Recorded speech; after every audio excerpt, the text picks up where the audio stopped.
RIMS హాస్పిటల్లో పనిచేస్తున్న sanitation కార్మికుల సమస్యలు పరిష్కరించాలి. విధులు బహిష్కరించిన కార్మికులు. రాష్ట్ర వ్యాప్తంగా రైతుల నుంచి బుడ్డశనగ కొనుగోలు కేంద్రాలు ఏర్పాటు చేయాలి. కాంగ్రెస్ పార్టీ సీనియర్ నేత తులసిరెడ్డి డిమాండ్. పేద ప్రజలను వేధిస్తూ అక్రమాలకు పాల్పడుతున్న ప్రొద్దుటూరు కమిషనర్ పై చర్యలు తీసుకోవాలి. రైతు మార్కెట్ వద్ద బీజేపీ నాయకుల ఆందోళన. 20 ఏళ్లుగా సేవలందిస్తున్న తమను విద్యార్హత లేదని, 50 ఏళ్లు దాటాయని చెప్పడం దారుణమని రిమ్స్ కార్మికులు ఆవేదన వ్యక్తం చేశారు. కడపలోని Rajiv Gandhi institute of medical sciences ప్రభుత్వ సర్వజన ఆసుపత్రిలో ఆందోళనలు ఉధృతమయ్యాయి. కడపలో అవుట్ సోర్సింగ్ పారిశుద్ధ్య కార్మికులు ఆందోళనకు దిగారు. కొత్త ఏజెన్సీ వివిధ కారణాలు చూపుతూ తమను విధుల నుంచి తొలగించడంపై కార్మికులు తీవ్ర ఆగ్రహం వ్యక్తం చేస్తున్నారు. 20 ఏళ్లుగా సేవలందిస్తున్న తమను విద్యార్హత లేదని, 50 ఏళ్లు దాటాయని చెప్పడం దారుణమని కార్మికులు వాపోతున్నారు. ప్రభుత్వ ఆసుపత్రుల్లో ప్రైవేట్ అవుట్ సోర్సింగ్ ఉద్యోగుల అంశంపై కోర్టు ఉత్తర్వులు వచ్చే వరకు తమను కొనసాగించాలని వారు డిమాండ్ చేస్తున్నారు. Padmavati hospital services authority contract సంస్థ తమను వేధిస్తోందని ఆరోపిస్తూ కార్మికులు ఆవేదన వ్యక్తం చేస్తున్నారు. ఈ వివిధ ఏజెన్సీల్లో మేము పనిచేసాం సార్. 20 సంవత్సరాల నుంచి ఇన్ని సంవత్సరాలుగా పనిచేస్తున్నా మేము ఇప్పుడు గత 5 నెలల నుంచి పద్మావతి ఏజెన్సీ అనే ఏజెన్సీ ఇక్కడ తీసుకున్నారు సార్. ఇక్కడ వచ్చిన దగ్గర నుంచి వారి వేధింపులు అధికమైనాయి సార్. 50 సంవత్సరాలు ఉన్న వాళ్ళు పని చేయకూడదని ఇక్కడ నుంచి తీసేస్తున్నారు. సూపర్వైజర్లకు డిగ్రీ ఉండాలని తీసేశారు. ఇప్పుడు 60 సంవత్సరాలు ఉన్నాయని కొంతమంది తీశారు. వివిధ కారణాల వల్ల ఇక్కడ పనిచేస్తున్న కార్మికులను ఇబ్బంది చేస్తున్నారు. క్వాలిఫికేషన్ పేర్లతో ఇబ్బంది గురికి చేస్తున్నారు సార్. వేతనాలు సరిగ్గా ఇవ్వడం లేదు. యాజమాన్యాన్ని అడిగితే రోజుకు ఒక ఇన్ఛార్జ్ వస్తున్నారు. ఒక నెలకు ఒక ఇన్ఛార్జ్, మరి వాళ్ళు వెళ్ళిపోతే ఇంకొక ఇన్ఛార్జ్. ఇట్లా ఇన్ఛార్జ్ ఎవరు అనేది కరెక్ట్గా తెలీదు. ఎవరంటే వాళ్ళు వచ్చేది ఒక 20 మందిని 30 మందిని ఉద్యోగాల నుంచి తీసేసేది, వాళ్ళు వెళ్ళిపోతారు. తర్వాత నాకు సంబంధం లేదంటారు. పై అధికారి భాస్కర్ నాయుడు గారికి ఫోన్ చేస్తే మాకే సంబంధం లేదు, మీరు ఏం చేసుకుంటారో చేసుకోండి, మిమ్మల్ని కూడా తీసేస్తామంటున్నారు. ఎవరు వచ్చి మాట్లాడినా తీసేస్తాం కాదు, తీసి దెంగండి అంటున్నాడు, తీసేస్తామని మాట్లాడుతున్నారు సార్. ఈ పద్మావతి ఏజెన్సీ చాలా ఇబ్బందులకు గురి చేస్తుంది. ఇక్కడే కాదు, రాయలసీమ మొత్తం కూడా ఇదే పరిస్థితి నెలకొంది. అనంతపురం, నంద్యాల, కర్నూలు, కడప ఇదే విధంగా ఉంది. ఇబ్బంది కార్మికులను చాలా వరకు భయభ్రాంతులకు గురి చేస్తున్నాడు. ఇటువంటి ఏజెన్సీని బ్లాక్ లిస్ట్ లో పెట్టాలని కోరుకుంటున్నాం సార్. సార్, నాకు భర్త లేడు, నేను ఒంటరిగా ఉన్నా, నన్ను 51 కాంటి నేను తీసేస్తానంట అన్నాడు. మేమేం దీన్ని బతకాలి సార్? మా బదులు వేరే వాళ్ళని పెట్టమంటాడు. మాకెవ్వరూ లేరు, మేమేం దీన్ని బతుకులు పెడుతూ ఉన్నారు. ముఖ్యంగా ఇందులో కొంతమంది బాలాజీ కావచ్చు, సురేష్ కావచ్చు, లేకపోతే శ్రావణి కావచ్చు, ఇతరులు కూడా కొంతమంది మానసికంగా వ్యంగ్యంగా అసభ్యంగా మాట్లాడుతూ మహిళా లోకాన్ని కించపరుస్తూ ఉన్నారు. దీన్ని సిఐటిగా తీవ్రంగా మేము ఖండిస్తూ ఉన్నాం.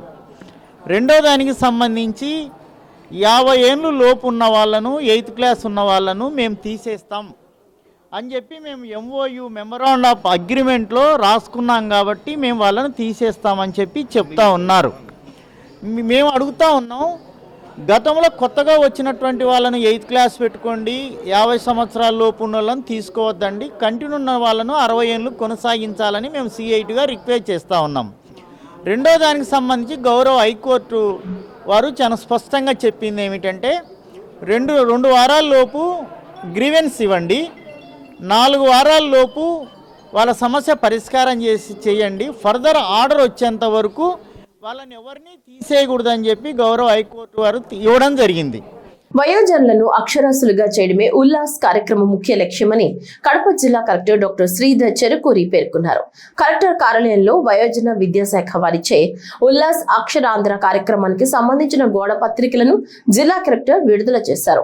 ఈ సందర్భంగా జిల్లా కలెక్టర్ మాట్లాడుతూ, ఉల్లాస్ కార్యక్రమం యొక్క ప్రధాన లక్ష్యం 2029 నాటికి వయోజనులందరినీ అక్షరాస్యులుగా మార్చడం అన్నారు. ఈ పథకం ద్వారా 15 సంవత్సరాలు మరియు అంతకంటే ఎక్కువ వయసున్న నిరక్షరాస్యులకు ప్రాథమిక విద్య అందించబడుతుందని తెలిపారు. అక్షరాస్యతతో పాటు వారికి ఆర్థిక అక్షరాస్యత, డిజిటల్ అక్షరాస్యత, వాణిజ్య నైపుణ్యాలు, ఆరోగ్య సంరక్షణ, కుటుంబ సంక్షేమం వంటి జీవిత నైపుణ్యాలు నేర్పబడతాయని తెలిపారు. ఈ కార్యక్రమం జిల్లా, మండల, పట్టణ స్థాయిలో కమిటీలు ఏర్పాటు చేసి పర్యవేక్షిస్తున్నారని తెలిపారు.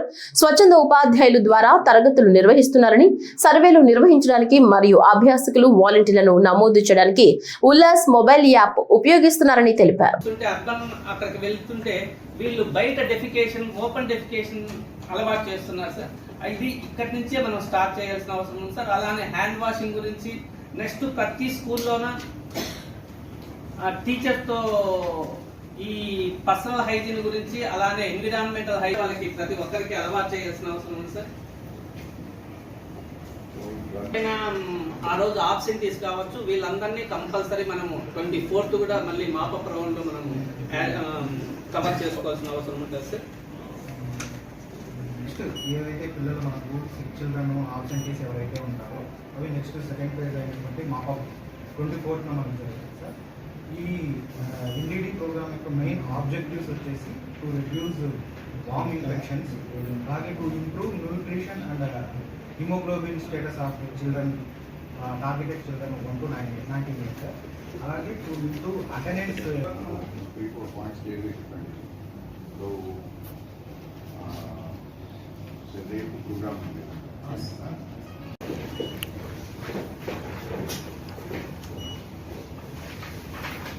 సరే చెప్పండి సార్.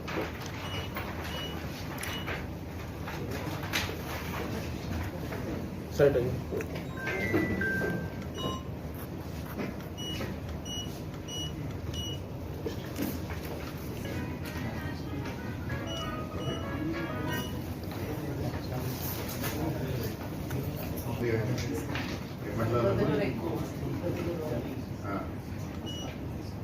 చిన్నదే కదా. రాష్ట్ర వ్యాప్తంగా ఇబ్బందులు పడుతున్న రైతుల నుంచి బుడ్డ శనగ కొనుగోలు చేసేందుకు కేంద్రాలు వెంటనే ఏర్పాటు చేయాలని, యూరియా కొరత లేకుండా చూడాలని రాజ్యసభ మాజీ సభ్యులు కాంగ్రెస్ పార్టీ రాష్ట్ర మీడియా చైర్మన్ తులసిరెడ్డి కేంద్ర రాష్ట్ర ప్రభుత్వాలకు విజ్ఞప్తి చేశారు. వేంపల్లి మండలం చింతలమడుగుపల్లి గ్రామంలో నాగులయ్య ఈశ్వరమ్మ రైతు దంపతుల బుడ్డశనగ పంట పొలాన్ని కాంగ్రెస్ నాయకులతో కలిసి తులసిరెడ్డి సందర్శించారు. ఈ సందర్భంగా నాగులయ్య ఈశ్వరమ్మ దంపతులు తమ గూడును తులసిరెడ్డి వద్ద వెళ్లబోసుకున్నారు. తులసిరెడ్డి మాట్లాడుతూ రాయలసీమ, ప్రకాశం జిల్లాలో రబీ సీజన్ లో బుడ్డశనగ ప్రధానమైన పంటని, దాదాపు 12 లక్షల ఎకరాల్లో ఈ పంట వేస్తారన్నారు. ఈ సంవత్సరం బుడ్డశనగ దిగుబడి బాగా వచ్చినప్పటికీ ధర లేని కారణంగా రైతులు లబోదిబోమంటున్నారని తులసిరెడ్డి ఆవేదన వెలిబుచ్చారు. బుడ్డ శనగ పంట పొలంలో ఉన్నాం. రాయలసీమ, ప్రకాశం జిల్లాల్లో రబీలో ప్రధానమైన పంట బుడ్డ శనగ పంట, ఈ యొక్క పప్పు శనగ పంట. దాదాపు 11.5 లక్షల ఎకరాల్లో ఈ పంట వేస్తారు. ఇదే కొన్ని చోట్ల ఇది ఏకైక పంట ఇదే. ఈసారి కొంతవరకు దిగుబడి బాగానే వచ్చింది, కానీ ధర లేదు. కేంద్ర ప్రభుత్వం ఏమో మినిమం సపోర్ట్ ప్రైస్ క్వింటాలకు 5,870 రూపాయలుగా ప్రకటించింది. కానీ మార్కెట్లో 4,800 రూపాయలకు, 4,700 ఆ ప్రాంతంలో కొంటున్నారు. అంటే ఒక్కొక్క క్వింటాల్ మీద, ఒక్కొక్క బస్తా మీద రైతు 1000 రూపాయల వరకు నష్టపోతూ ఉన్నాడు. మరి ఎంఎస్పి ప్రకటించింది దేనికి?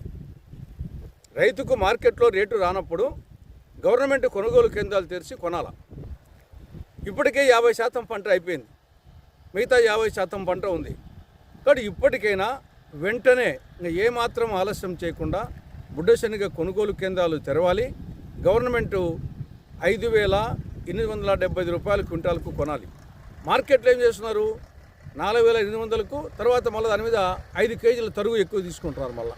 కాబట్టి రైతు విపరీతంగా నష్టపోతున్నాడు. ఇంకా ఏమాత్రం ఆలస్యం చేయకుండా ప్రభుత్వము వెంటనే బుడ్డ శనగ కొనుగోలు కేంద్రాన్ని తెరవాలి. అది నంబర్ 1. రెండవది యూరియా కొరత. ఎక్కడ చూసినా రాష్ట్ర వ్యాప్తంగా యూరియా కొరత.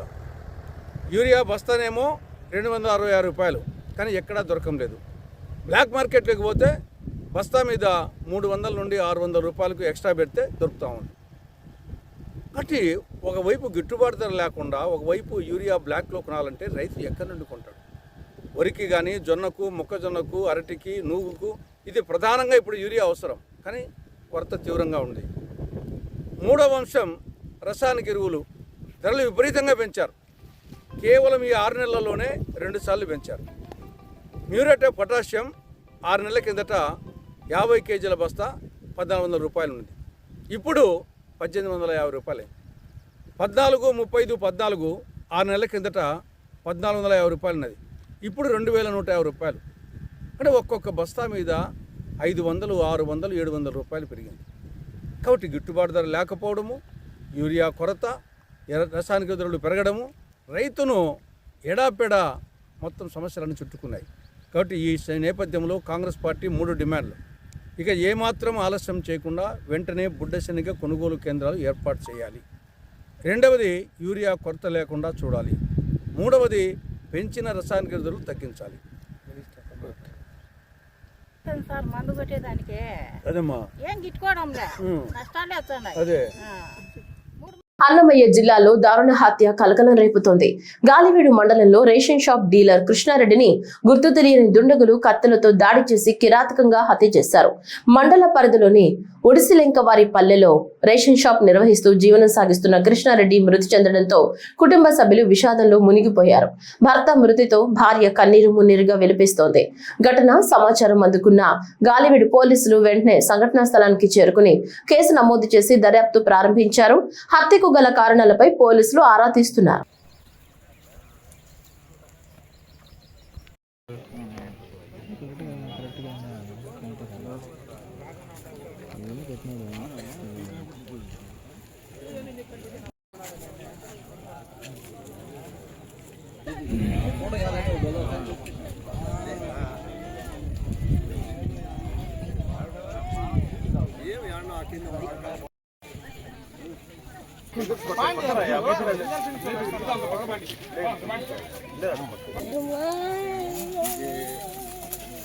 అంతే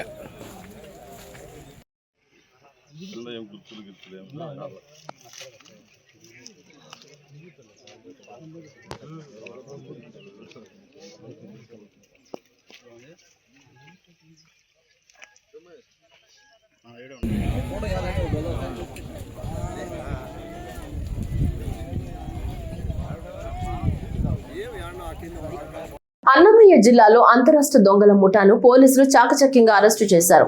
1.5 కోటి రూపాయల విలువైన లోహపు లోడును చెక్కేసిన ఈ భారీ ట్రక్కు దొంగతనం కేసును కేవలం 48 గంటల్లోనే పోలీసులు ఛేదించారు. రాయచోటి డీఎస్పీ కార్యాలయంలో ఏర్పాటు చేసిన మీడియా సమావేశంలో డీఎస్పీ ఎంఆర్ కృష్ణమోహన్ కేసు వివరాలను వెల్లడించారు. ఈ నెల 14న మహారాష్ట్రకు చెందిన ట్రక్కు డ్రైవర్ షేక్ ఇర్ఫాన్ ఫిర్యాదు మేరకు రామపురం పోలీస్ స్టేషన్ లో కేసు నమోదైంది. లోన్ ఈఎంఐ బాకీ ఉందని నమ్మించి డ్రైవర్ పై దాడి చేసి ట్రక్కుతో సహా లోహపు ముద్దలను నిందితులు దోచుకెళ్లినట్లు పోలీసులు తెలిపారు. జిల్లా ఎస్పీ ధీరజ్ కునుబిల్లి పర్యవేక్షణలో Lakkireddipalli CI H Krishnaraju Nayak, CCS CI Chandrasekhar, Ramapuram SI Sivakumar బృందాలు చిట్లూరు సమీపంలో మెరుపు దాడులు నిర్వహించి 4 నిందితులను అదుపులోకి తీసుకున్నారు. మండలం దగ్గర ఈ అమర్ రాజా బ్యాటరీస్ సంబంధించిన దానికి ఈ సప్లై చేస్తున్నారు వాళ్ళు. ఆ క్రమంలో పోతూ రామాపురం పోలీస్ స్టేషన్ దాటిన తర్వాత ఒక 4 వ్యక్తులు స్కార్పియో వెహికల్లో వచ్చి అతని వెహికల్కి ట్రక్కుకి అడ్డంగా వాహనం నిలిపి తర్వాత దాంట్లో నుంచి 2 వ్యక్తులు దిగి ఒక లారీ డ్రైవర్ మీద దాడి చేసి అలా లారీ డ్రైవర్ని ఆ లారీ నుంచి కిందికి లాగి వాళ్ళు ఆ లారీని తీసుకొని వాళ్ళు పారిపోయారు. వాళ్ళు లారీని తీసుకొని వాళ్ళు పారిపోయారు. అట్టనే ఆ స్కార్పియో వెహికల్ వాళ్ళు కూడా ఎంటే వచ్చారో వాళ్ళు కూడా వెళ్ళిపోయారు. ఆ రకంగా జరిగిన తర్వాత అతను ఇమ్మీడియట్గా రామపురం పోలీస్ స్టేషన్కి వచ్చి అదే రోజు 6 గంటలకి మనం కంప్లైంట్ చేయడం జరిగింది. ఇది అరౌండ్ 4:35 మధ్యలో జరిగిందని చెప్పి 14వ తేదీ మనకి సమాచారం రిపోర్ట్ ఇవ్వడం జరిగింది. దాని బేస్ మీద మనం రాబరీ కేసు కట్టడం జరిగింది రామపురం పోలీస్ స్టేషన్లో. తర్వాత మాకి అన్నమయ్య జిల్లా గౌరవనీయులు శ్రీ ధీరజ్ కునుబుల్లి ఐపీఎస్ గారి సూపరింటెండెంట్ ఆఫ్ పోలీస్ గారి యొక్క ఆదేశాల మేరకు మా రామపురం ఎస్ఐ శివకుమార్ గారు, తర్వాత లక్రెడ్డిపల్లి సిఐ కృష్ణరాజు నాయక్ గారు, వీళ్ళ ఆధ్వర్యంలో వాళ్ళ సిబ్బంది ఈ యొక్క దీని మీద దర్యాప్తు స్టార్ట్ చేశారు. చేసిన తర్వాత ఈ యొక్క మనకి డ్రైవర్ ఇచ్చిన ఆ యొక్క స్కార్పియో వెహికల్ ఇచ్చిన నెంబర్ బేస్ చేసుకొని సీసీ కెమెరా యొక్క ఆధారంగా వీళ్ళు ఎక్కడ అని చెప్పి ఈ యొక్క దొంగల గురించి విస్తృతంగా వెరిఫై చేసి తర్వాత వాళ్ళకి రాబడిన సమాచారం మేరకు ఈ దినము 10 గంటలకు మజ్జిగవాళ్ళపల్లి గంగమ్మ గుడి దగ్గర ఈ యొక్క ముద్దాయిలు వాళ్ళ యొక్క వాహనంలో తర్వాత ఈ ట్రక్కు వెహికల్ ఇదంతా పెట్టుకొని ఉన్నారనే సమాచారంతో వెళ్ళి వాళ్ళని అరెస్ట్ చేయడం జరిగింది. ఈ 4 కూడా మహారాష్ట్ర సంబంధించిన వాళ్ళు. ఈ 4 ఎవరైతే దొంగలు ఉన్నారో ఈ యొక్క రాబరీ చేసిన వాళ్ళు రాజ్పుత్రు మల్లారి షిండే అనే వ్యక్తి, ఇతందే ఆ వాహనం కూడా ఇతను ఓనరు, ఈ స్కార్పియో వాహనానికి ఇతనే ఓనరు. తర్వాత నిజార్ రఫీక్ షేక్ అనే వ్యక్తి, తర్వాత లక్ష్మణ్ దిగంబర్ షేక్ అనే వ్యక్తి, తర్వాత సూరజ్, రమేష్, ఔరదే, ఈ మొత్తం ఈ 4 వ్యక్తులు ఈ యొక్క స్కార్పియో వాహనంలో వచ్చి ఈ యొక్క రాబరీకి పాల్పడడం జరిగింది. వీళ్ళందరినీ అరెస్ట్ చేయడం జరిగింది. అదేవిధంగా వాళ్ళు ఏదైతే దొంగలించినారో డ్రైవర్ని బెదిరించి ఆ ఇర్ఫాన్ అనే వ్యక్తిని అశోక్ లేలాండ్ ట్రక్కును కూడా స్వాధీనం చేసుకోవడం జరిగింది, దాంట్లో మెటీరియల్తో సహా. తర్వాత వాళ్ళు ఉపయోగించిన నేరానికి ఉపయోగించిన స్కార్పియో వాహనాన్ని కూడా మన యొక్క దర్యాప్తు అధికారి కృష్ణంరాజు నాయక్ గారు వాళ్ళ ఎస్ఐ రామపురం ఎస్ఐ శివకుమార్ యొక్క అసిస్టెన్స్తో వాళ్ళు అది కూడా రికవరీ చేయడం జరిగింది. తర్వాత వీళ్ళు ఒక క్రైమ్ వెపన్ యూజ్ చేశారు. ఈ ఒక దీనికి లోహపు గుండు ఉంది, దీని ఒక కొరడా టైప్లో ఉంది. దీంతో వాళ్ళు ఎవరైనా బెదిరించి కొట్టి చేస్తారు, అది కూడా వాళ్ళ దగ్గర సీజ్ చేయడం జరిగింది. వాళ్ళ దగ్గర ఉన్న 5 సెల్ ఫోన్లు కూడా మనము దర్యాప్తులో భాగంగా సీజ్ చేయడం జరిగింది. వీళ్ళ గురించి విచారిస్తే ఇంతకు మునుపు కూడా వీళ్ళు ఇటువంటి నేరాలకు పాల్పడినారు, కానీ ఎక్కడ కూడా అవి కేసెస్ రిజిస్టర్ కాలేదు. కాబట్టి మనము వీళ్ళని ఈరోజు అరెస్ట్ చూపించి మనం హానబుల్ కోర్టుకి పంపిస్తున్నాము. తర్వాత విచారణలో ఇంకా ఏమైనా విషయాలు ఉంటే కూడా మేము దర్యాప్తులో ఇవి మనం సేకరిస్తాం. వీళ్ళ యొక్క ప్రధాన ఉద్దేశం ఏమంటే ఈ యొక్క ట్రక్కు దొంగలించి దీన్ని తీసుకుపోయేసి వేరే దగ్గర డిస్పోజ్ చేసి అమ్ముకోవాలనేది వాళ్ళ ప్రధాన ఉద్దేశం అది. కాబట్టి దాంట్లో భాగంగానే వీళ్ళు ఈ రకంగా దురాఘాతానికి పాల్పడడం జరిగింది. ప్రొద్దుటూరు మున్సిపాలిటీ కమిషనర్ అధికారులు అవినీతికి పాల్పడుతూ పేదల నుంచి పార్కింగ్ పేరుతో అక్రమ వసూళ్లకు పాల్పడుతున్నారని బీజేపీ జిల్లా అధ్యక్షులు వెంకట సుబ్బారెడ్డి ఆరోపించారు. మున్సిపల్ కూరగాయల మార్కెట్ వద్ద బీజేపీ జిల్లా అధ్యక్షుడు జంగింటి వెంకట సుబ్బారావు, బీజేపీ జిల్లా ప్రధాన కార్యదర్శి కోనేటి కృష్ణ, ప్రదీప్ రెడ్డిల ఆధ్వర్యంలో ధర్నా నిర్వహించారు. ఈ విషయంపై నెల రోజుల క్రితమే మున్సిపల్ కమిషనర్ ను కలిశామని, నెల రోజులైనా కమిషనర్ చర్యలు తీసుకోకపోవడం చూస్తుంటే కమిషనర్ కూడా అవినీతిలో వంతపాడుతున్నట్లు స్పష్టమవుతుందని, మున్సిపల్ కమిషనర్ అవినీతిపై ఏసీబీ అధికారులు దాడులు చేసి చర్యలు తీసుకోవాలని డిమాండ్ చేశారు. మున్సిపల్ అధికారులు అవినీతికి పాల్పడి అక్రమ వసూళ్లకు పాల్పడుతున్న విషయంపై మున్సిపల్ శాఖ మంత్రి నారాయణను deputy CM Pavan Kalyan, CM చంద్రబాబులను కలిసి ఫిర్యాదు చేస్తామని చెప్పారు. కూరగాయల మార్కెట్ కు వచ్చే ప్రజలెవరూ ఎలాంటి ఫీజులు మున్సిపాలిటీకి కట్టవద్దని, అక్రమంగా వసూలు చేసేవారిని నిలదీయాలని పిలుపునిచ్చారు. జనతా పార్టీ యొక్క నాయకులు గుర్తించినప్పుడు మాకు తెలియజేసినప్పుడు మేము ఒకటే విషయం చెప్పాము. గత ప్రభుత్వంలో నాయకులు, అధికారులు మరి మున్సిపల్ సంబంధించిన సిబ్బంది అవినీతికి అలవాటు పడిపోయి ఉన్నారు. వాళ్ళు ఇంకా మార్చుకోని పద్ధతులలో ఇంకా కొనసాగిస్తున్నారు. కాబట్టి వసూళ్ళు ఒకసారి మీరు అక్కడ పర్యవేక్షించి మున్సిపల్ కమిషనర్కు తెలియజేసేసి వాళ్ళ యొక్క తప్పును సరిదిద్దుకోమని ఒకసారి తెలియజేయమని చెప్పాము. దాని ప్రకారంగా మా ప్రధాన కార్యదర్శి అయినటువంటి ప్రదీప్ రెడ్డి గారు ఒకసారి పోయి మున్సిపల్ కమిషనర్తో కలిసి రిప్రజెంటేషన్ ఇచ్చేసి ఇక్కడ ఏదైతే అక్రమంగా వసూలు జరుగుతున్నాయో టెండర్ లేకుండా ఎవరైతే కూరగాయల మార్కెట్కు బీద బిక్కి సాధారణ జనం ఇక్కడికి వచ్చి కొనుగోలు చేస్తున్నారో కూరగాయలన్నింటినీ వాళ్ళ దగ్గర నుంచి టోల్ మరియు ఇక్కడ పార్కింగ్ సంబంధించిన వసూలు చేస్తున్నారు. ఇది పూర్తిగా అక్రమము.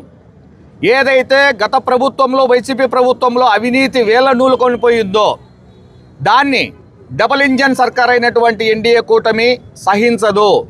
దీనికి కొనసాగింపుగా మేము భారతీయ జనతా పార్టీ అయినటువంటి మేము ఎక్కడే కానీ రాష్ట్రంలోనే కాదు దేశంలో కూడా ఎక్కడా అవినీతికి చోటు లేకుండా చేస్తామని మేము ప్రజలకు వాగ్దానం చేశాము.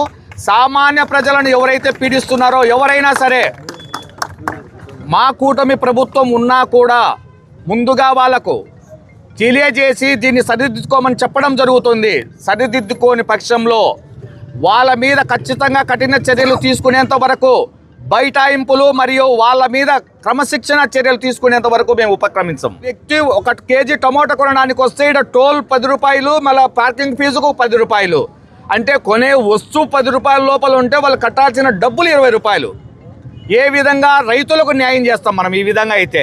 అంటే కమిషనర్ గారికి ఈ మాత్రం కూడా తెలియకుండా ఈ విధంగా ఉన్నారా? చికెన్ వేస్టేజ్ తీసుకొని పోవడం కోసము ఏదైతే చికెన్ వేస్టేజ్ ఉంటుందో దానివల్ల బ్యాక్టీరియా ఫామ్ అయ్యి ప్రజలకు అనారోగ్యం వస్తుంది. ఈ రోజు ఎస్ న్యూస్ వార్తలు ఇంతటితో సమాప్తం. తిరిగి రేపటి వార్తల్లో కలుసుకుందాం.